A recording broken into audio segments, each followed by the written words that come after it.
তুই কি নামবি নাকি নামবি না? মা, দেখেছো কতগুলো আম? আর কয়েকটা পারি না মা?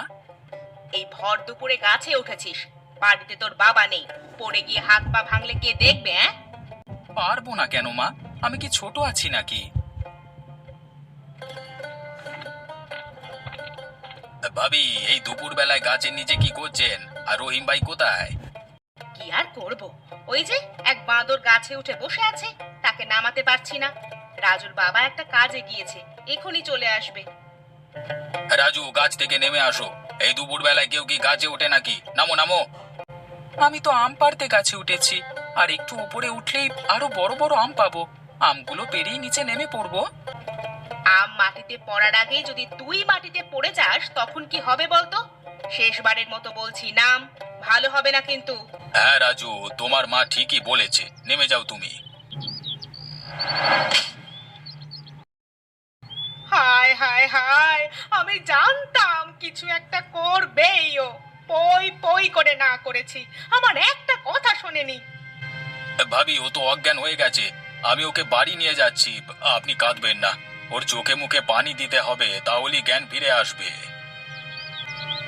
জানো রিমির মা, আজকে রাজু আম গাছ থেকে পড়ে গিয়ে পা ভেঙে ফেলেছে। হায় হায়, বলো কি? ও আবার গাছে উঠতে গেল কেন? দিন দিন ছেলেটা বেশি চঞ্চল হয়ে যাচ্ছে। বয়স বাড়ছে আর বাঁদরামিও বাড়ছে। কি রে, তুই হাসছিস কেন? এত হাসার কি হলো? ও তো একটা বাঁদরই, আর বাঁদর গাছে গাছে থাকবে, এটাই তো স্বাভাবিক। হয়েছে, কাউকে নিয়ে এভাবে বলিস না। খাওয়া শেষ হলে ছেলেটাকে দেখতে যাব। আমিও এটাই বলতে চেয়েছিলাম। ওকে আমাদের দেখতে যাওয়া উচিত। রহিম ভাই তখন বাড়ি ছিল না, এখন হয়তো এসে গেছে। মাঝে বারবার না করেছিল, তুই শুনিসনি কেন? শুনলে কি এমন হতো? বারবার ডাকছিল দেখেই তো আমার মনোযোগ নষ্ট হচ্ছিল, তাই বেখেয়ালি হয়ে পড়ে গেছিলাম। আবারও বাজে কথা বলছিস তুই, এখন কিন্তু মার খাবি আমার হাতে।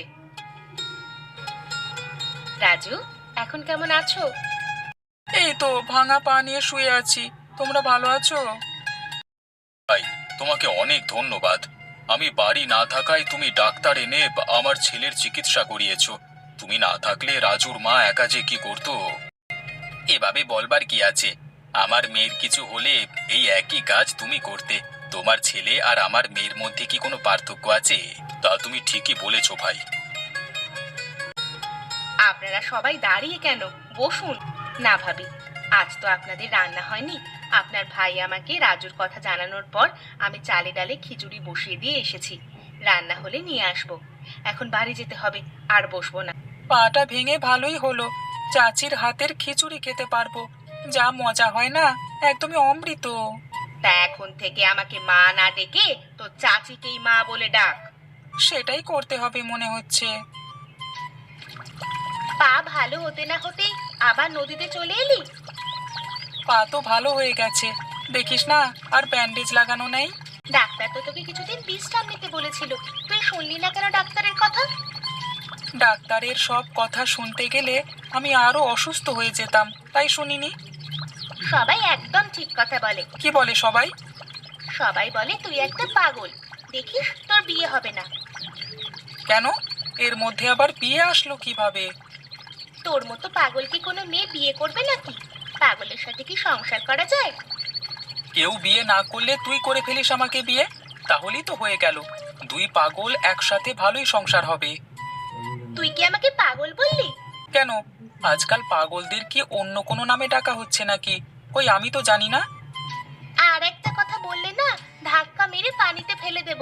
হুম, তারপর তুই আবার কান্নাকাটি করে সবাইকে ডেকে এনে আমাকে বাঁচাবি। তোর মতো বাঁদরকে আমি বাঁচাবো? ভাবলি কিভাবে তুই এটা? আমি বাঁদর?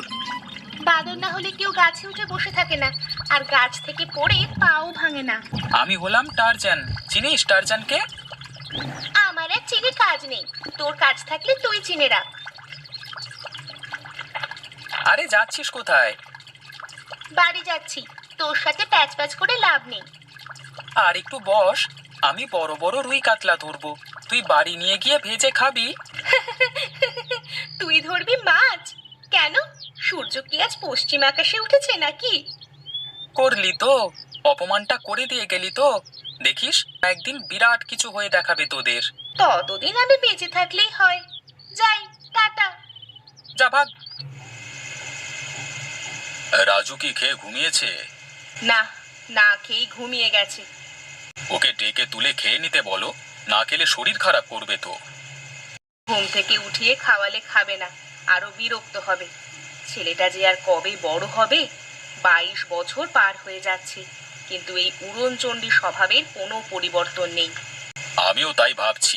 দেখি, করিম ভাইয়ের সাথে কালকে কথা বলবো। সে তো রাজুকে নিজের ছেলের মতোই দেখে।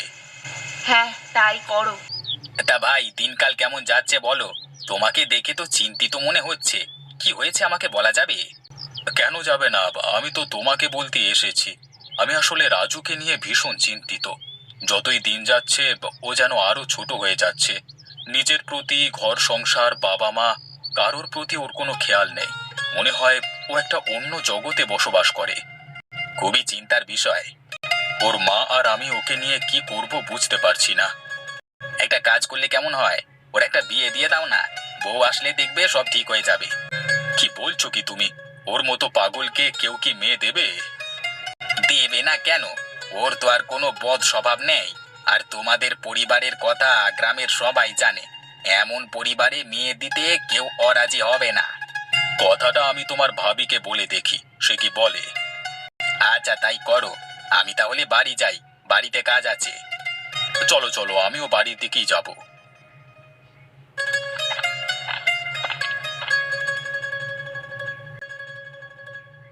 তুমি কথা বলেছিলে রিমির বাবার সাথে রাজুর ব্যাপারে?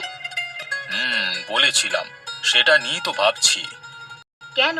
উনি কি এমন বলেছেন যেটা নিয়ে তুমি আবার এত ভাবছো? উনি বলেছেন রাজুর বিয়ে দিতে। বিয়ে? মানে? ওকে কে বিয়ে করবে? আমারও সেই একই কথা। কে বিয়ে করবে ওকে? বয়স তো একেবারে কমও হয়নি, কিন্তু এমন পাগলের সাথে কেউ তার আদরের মেয়েকে বিয়ে দিতে রাজি হবে না। আচ্ছা রাজুর মা, রিমিকে তোমার কেমন লাগে? তা তো বেশ লাগে। কেন? তুমি আবার অন্য কিছু ভাবছো নাকি? ভাবতেই পারি। আমার মনে হয় করিম ভাই দ্বিমত করবে না। তুমি রাজি থাকলে আমি এই নিয়ে করিম ভাইয়ের সাথে কথা বলবো। আমার কোনো আপত্তি নেই। তাছাড়া রাজুকে তো রিনি ছাড়া অন্য মেয়েদের সাথে কখনো কথা বলতে দেখিও না, শুনিও না। মনে হয় ওরা দুইজন দুইজনকে পছন্দই করে। ওরাও অমত করবে না। তোমার কথা শুনে আরো সাহস পেলাম। আজই যাব করিম ভাইয়ের সাথে কথা বলতে। আচ্ছা, যাও। শেষ পর্যন্ত আমি ছাড়া আর তোর বরই জুটলো না। ছি ছি ছি ছি। তুই আবার ছিছি করছিস কেন রে? ওই যে, তোর বর নাকি বাঁদর, গাছে গাছে ঝুলে থাকে। তা বলি, এই বাঁদর ছাড়া তোর কপালে কি একটা মানুষ বর জুটলো না? এত খারাপ কপাল তোর। আমার খুব দুঃখ হচ্ছে রে তোর কপালের জন্য।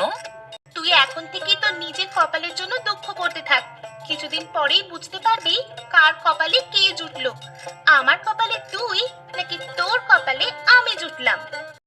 ঠিক আছে, তাহলে এখন থেকেই গালে হাত দিয়ে দুঃখ করতে বসে গেলাম। এই নে।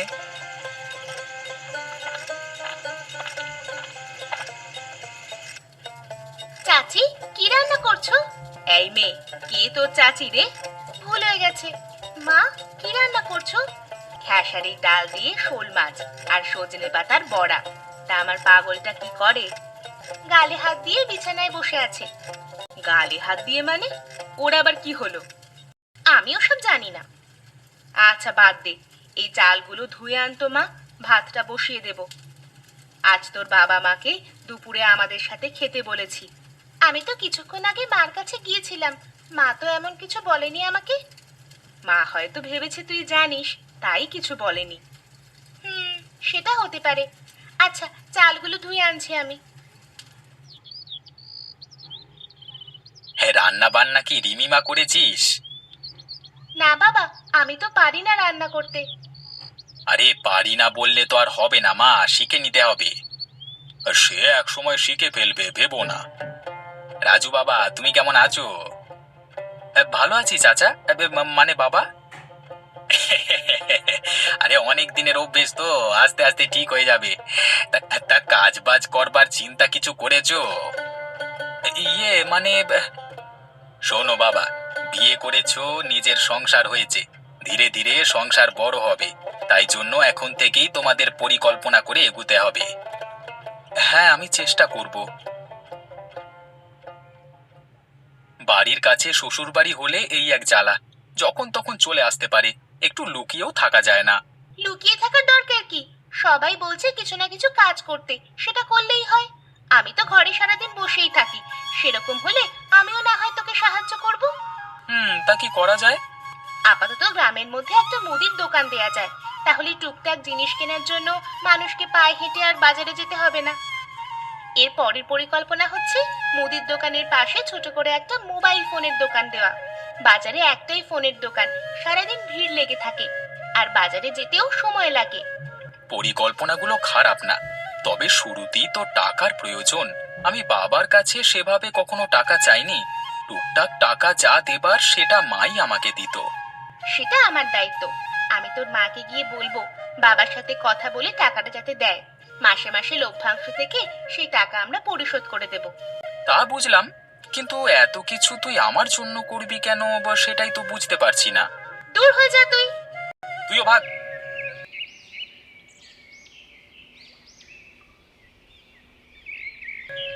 আজ তো অনেক টাকার বিক্রি হলো। হ্যাঁ, চাল ডাল বিস্কুট চানাচুর সহ টুকিটাকি সব জিনিস তো কেউ আর বাজারে গিয়ে কিনছে না, সবাই তো আমাদের দোকান থেকেই কিনছে। এ মাসের লাভের টাকা থেকে কি বাবাকে ধারের টাকা শোধ করে দেব, নাকি ফোনের দোকানে যাব? আগে বাবার টাকাটা দিয়ে দেব, পরের মাস থেকে সংসারে টাকা দেওয়ার পাশাপাশি অল্প অল্প করে জমিয়ে ফোনের দোকান দেব। এত বুদ্ধি নিয়ে ঘুমাস কিভাবে? চোর জানলে তো এতদিনে তোর মাথাটা নিয়ে চলে যেত। দোকানের মধ্যেই শুরু করলি? রাজু, ভালো আছো? ভালো আছি। আপনারা ভালো আছেন? হ্যাঁ, ভালো আছি। দেখতে এলাম তোমাদের দোকান কেমন চলছে। মা, বসবে তোমরা? না রে মা, এখন আর বসবো না। রাতে সবাই একসাথে খাবো। তুই রাজু বাবাকে নিয়ে চলে আসিস। আমি তোর শ্বশুর শাশুড়িকে বলে এসেছি। আচ্ছা মা, আসবো। বাবা, তাড়াতাড়ি চলে এসো কিন্তু, এখন যাচ্ছি আমরা। আমরা তাড়াতাড়ি চলে আসবো। এই বাড়ির পাশে শ্বশুর বাড়ি হলে তো দারুণ মজা। দুদিন পর পর শুধু দাওয়াত আসে। জানলে তো আরো আগেই বিয়ে করতাম। তোকে কে দাওয়াত দেয়? আমার বাবা মা তাদের মেয়েকে দাওয়াত দেয়। তুই ছোঁচার মতো দৌড় দিস কেন? তোর খুব ভালো বিয়ে হয়েছে তো, তাই বেশি বেশি দাওয়াত দিয়ে জামাইকে সব সময় পটিয়ে রাখতে চায় তোর বাবা মা। অসহ্য একটা। বাবা, আমাকে কিছু খাবার দিবে? আমি খুব ক্লান্ত। হ্যাঁ, কেন দেব না? আপনি একটু অপেক্ষা করুন, আমি দিচ্ছি। এই নিন বুড়িমা। বেঁচে থাকো বাবা, জীবনে অনেক বড় হও, তোমরা অনেক সুখী হও।